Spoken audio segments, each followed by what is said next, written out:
So in case you're unaware, the NHL would like to expand to 34 and soon 36 teams. The obvious places are Houston, Atlanta, and Phoenix again, and a lot of people don't really like the fact that the NHL is trying to do this. The main complaint I see about this is that the talent pool isn't there to support this many teams, that the talent pool is barely big enough to support 32 teams, let alone 34 or 36. And my response to that complaint is I know.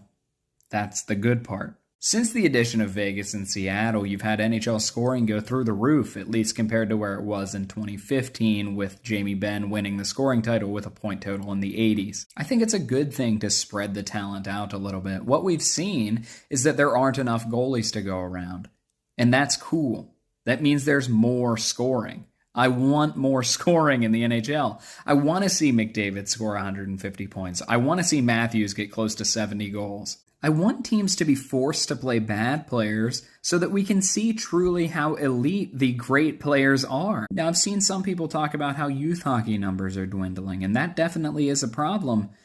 But not adding more teams is not going to help youth hockey numbers go up. Now, not every owner is going to be Ryan Smith in Utah, who's trying his best to build up a youth hockey base there.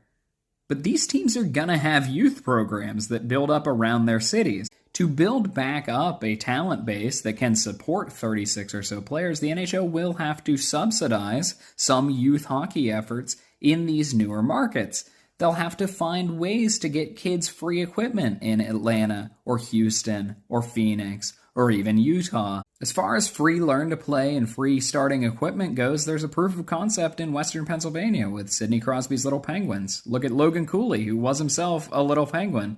And I'm sure there are other programs like that around the country and around Canada. In conclusion, I think that the NHL should expand, and I think it will be good for the league and for the sport for the NHL to be at 36 teams and in as many markets as humanly possible. Yes, the quality players will be spread a little thinner, but that's resulted in really good hockey recently.